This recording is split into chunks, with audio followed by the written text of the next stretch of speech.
You thought Dorsey was bad. Wait until you hear Gavin Newsom's apology. So you remember Gavin Newsom. We covered this on the show maybe yesterday. Gavin Newsom broke his own mandates. He broke his own lockdown rules. He told everyone you can't go out, you can't go to restaurants, wear the mask all the time. He shows up to his buddy's birthday party at French Laundry, which is an extraordinarily expensive Michelin-rated restaurant. Something like $350 or $400 a plate. I looked, if you want to add the ricotta gnocchi, a little dish of ricotta gnocchi, it's like a $150 upcharge. Okay? It is, it's a nice restaurant. And Gavin Newsom didn't want to miss out on this party, so he goes, and he thought the cameras were off, and he got caught. Just like so many leftists have. Nancy Pelosi goes and gets her hair cut. All these other guys. Chris Cuomo goes on a run in the Hamptons when he pretends that he's holding up in his basement. And he's going on a run, he's going on a bike ride, he gets into a fight with a guy. They're all just lying to you, all of these people. And then he gets caught, and he makes an apology that I was listening very carefully. And for the first almost minute of it, I couldn't discern any actual apology. A few weeks ago, I was asked to go to a friend's 50th birthday. My wife and I, a friend that I've known for almost 20 years, and a friend that had, put a lot of time and energy into his 50th birthday. It was in Napa, which was in the orange status, relatively loose compared to some other counties. It was to be an outdoor restaurant, and we started the program started at 4 o'clock. It was one of those early reservations. I got there a little bit late at 4:30, and as soon as I sat down at the larger table, I realized it was a little larger group than I had anticipated, and I made a bad mistake. Okay, hold on. There it is. What was the time? What time did you have? I had 44 seconds of excuses before he even started to intimate that he had done anything wrong. Which, by the way, he didn't ultimately say. He said, I made a mistake. But he didn't make a mistake. He chose to violate his own orders. He chose to be a giant hypocrite. He chose to go to his buddy's birthday party at the really nice restaurant. So it's not a mistake. It's not an accident. Like, whoopsie daisy. Oh, no, the French Laundry fell down in front of me. I guess I'll eat the ricotta gnocchi. Whoops. Oh, no. Oh, my mouth is open and the delicious ricotta gnocchi are falling in. No, you chose to go. And you then give 44 seconds. Look, my friend, we've been friends for a long time, so that makes it okay. And look, he put a lot of time and effort into his birthday. Not like your idiot friends. I mean, you're lazy, stupid friends. They wouldn't. And by the way, your friends couldn't even afford the French Laundry, so you don't really. It's just different. You don't really get it. So I got there a little bit late. I'm pretty busy. I'm the governor and everything. And I saw, look, there are a few more people, but it's like, come on, it's my buddy's birthday, and I want to do it, and I'm the ruler of California, and I don't have to play by the same rules that I make everybody else follow. I made a mistake. So then he explains his mistake. Instead of sitting down, I should have stood up and walked back, got in my car, and drove back to my house. Instead, I chose to sit there with my wife and a number of other couples that were outside the household. And you can quibble about the guidelines, et cetera, but the spirit of what I'm preaching all the time was contradicted, and I got to own that. And so I want to apologize to you. Hold it, stop it. No, so you're not apologizing at all. Because even when you say, I made a mistake, which is not true, it wasn't a mistake, it was very intentional. You say, look, and we get there, and I was sitting there with some people, and look, really, I mean, you could quibble about the guidelines, because actually, I didn't really violate them, I think. I mean, but look, we can quibble. Okay, you can have your view, I can have my view, we'll agree to disagree. No, you can't quibble, buddy. You broke the rules. You had the rules that said you couldn't go to that restaurant with all those many people all together from different households. You made those rules, and then you broke them. So I'm not going to quibble about anything. You just want to hold your constituents to a completely different standard than you will hold yourself to, because you wanted those delicious gnocchi at French Laundry. No quibbling whatsoever. So he says, yeah, I shouldn't. Look, okay, and so I apologize. Good, apologize. Please, give me the apology. Are we going to get an apology? I need to preach and practice, not just preach and not practice. And I've done my best to do that. We're all human. We all fall short sometimes. We've been out, and I think for 3 times since, in fact, I know it's been 3 times because I remember all of those dinners very, very vividly since February, just 3 times. twice with my wife, by myself, outdoors, and then this one occasion with a larger group. And there were just a few extra people there than the spirit of what I am promoting. Oh, it's not even an apology. You're just trying to get ahead of the story that's inevitably going to come out that you've broken your own guidelines other times as well. That's what this is about. He goes, yeah, and look, okay, I did it. I made a mistake. I've done it a couple other times too. What was that, Governor Newsom? No, it's really, I'm going to keep smiling, and it's look, it's kind of a big misunderstanding. But yeah, for a while now, I've been disregarding the rules that I'm making you all follow. And I know that maybe there's a chance some journalist is going to cover this, so because the Sacramento Bee's really angry at me. So yeah, I've done it a few times. But look, hey, everyone makes mistakes. Okay, can we move on? Can we move past this, please? Ha, ha, ha. And I think I still am waiting for the real apology to come in. And he just closes his message to the people smiling. And so if we're going to minimize mixing, you got to own up to that. So I just want folks to know that. Paid for our dinner, and we had an early dinner, but didn't matter. I shouldn't have been there. I should have turned back around. And so when that happens, you pay the price, but you also own the mistake, and you don't ever make it again. And you have my word on that. And you have my word. Okay, you got to pay the price. Obviously, I don't. I'm not going to pay any price, and I'm not even really admitting I did anything wrong. It was an early dinner. It wasn't a late dinner, and I paid my way, by the way. Hey, if any of you ethics researchers are looking into this, I paid for my dinner, even though there were definitely lobbyists there. But anyway, it's all a big misunderstanding. You got to take ownership, which I will never, ever do. I'm Governor Newsom. Goodbye. Does he look sorry? Does he sound sorry to you? No, not at all. Did Chris Cuomo sound sorry? No, he didn't sound sorry at all when he lied about quarantining with coronavirus, and he didn't actually quarantine. He went outside, and then he lied about it, and then he filmed this whole ridiculous charade of him coming out of his basement for the first time. He wasn't coming out for the first time in weeks and seeing his family. He had been out and about on Long Island, so much so that he got into a fight with a guy on the street.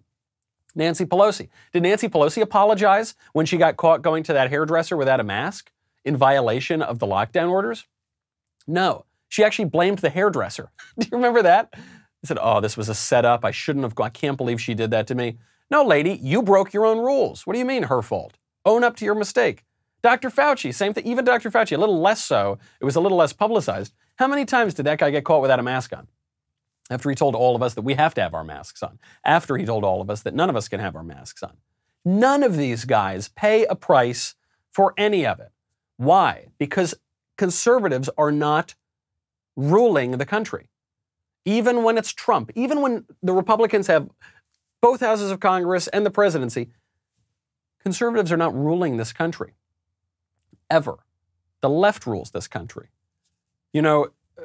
Just the social media example alone.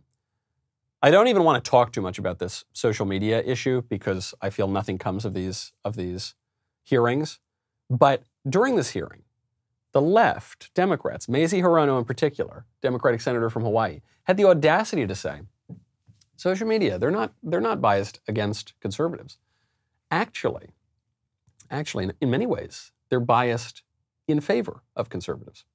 Mr. Zuckerberg, for the second time in 3 weeks, you've been called before the Senate committee so my Republican colleagues can beat you up over claims that your platforms are supposedly biased against conservatives.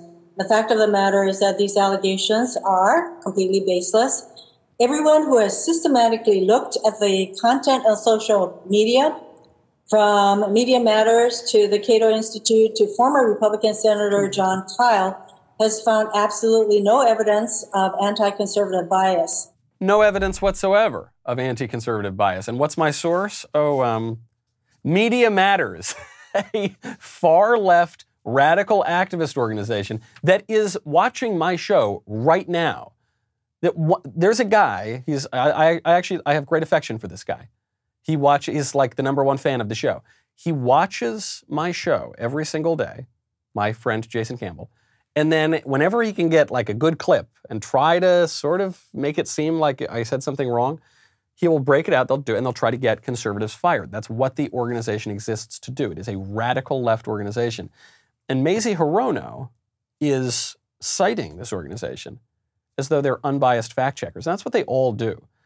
Some are a little subtler about it than Media Matters. Media Matters, to their credit, At least they generally acknowledge that they're very far left-wing. But other fact-checking websites that always, almost all the time, seem to cut against conservatives and twist what conservatives are saying and defend what liberals are saying and bend over backwards to try to rewrite what the liberals are saying to defend it. PolitiFact, I'm thinking of, Snopes even, other organizations that fact-check for big tech. Those groups will suppress a story. Those groups, according reportedly to the Biden campaign, can throw a presidential election. That's real power. That's real power. And the truth doesn't really matter. And then they have the gall to come to you and say that conservatives don't care about the truth. Barack Obama was just talking about this. Barack Obama says that there is a truth decay in this country, that Republicans and conservatives, and Trump in particular, are overthrowing all these wonderful norms in our republic. We have gone through a presidency that disregarded a whole host of basic institutional norms, expectations we have for a president that have been observed by Republicans and Democrats previously. And maybe most importantly and most disconcertingly, what we've seen is what some people call truth decay, something that's been accelerated by outgoing President Trump. The sense that not only do we not have to tell the truth, but the truth doesn't even matter. Pause right there. Obviously, the hypocrisy is manifest. Talking about overturning norms and things like that, talking about truth doesn't matter. Barack Obama, actually one time when PolitiFact did attack the left, PolitiFact pointed out that the lie of the year was Barack Obama, who said, if you like your doctor, you can keep your doctor. And then when he got caught in that lie, he said, what, you didn't think you were going to get all that insurance for free, did you? Totally cynical view, as though the truth didn't matter, just like he says. When he said that if I pushed executive amnesty, that would be unconstitutional. And then what's he do? He pushes executive amnesty, shrugs his shoulders. Yep, truth doesn't really matter. Totally cynical. So obviously there's hypocrisy there. And if we think of the norms being constitutional government, Barack Obama broke a lot of those norms, didn't he? He was legislating with a pen and a phone, as they say. He was flagrantly violating the law. He was subverting the executive agencies for his political purposes, attacking his political enemies through the IRS and the DOJ. Okay. Spying on the Trump campaign. However, I actually want to defend what Barack Obama is saying here. I think he actually is making a good point. It's a scary point, but it's a good point. Donald Trump has overturned norms, not the constitutional norms. Those were overturned long ago. Donald Trump is overturning the norms of the liberal order, the progressive administrative state, which grows exponentially, which makes the laws without any accountability to the people, which continues to move leftward without any real resistance whatsoever. Yeah, but politicians in both parties allowed this to happen, Democrats and Republicans. Bushes and Clintons and Obamas allowed this to happen.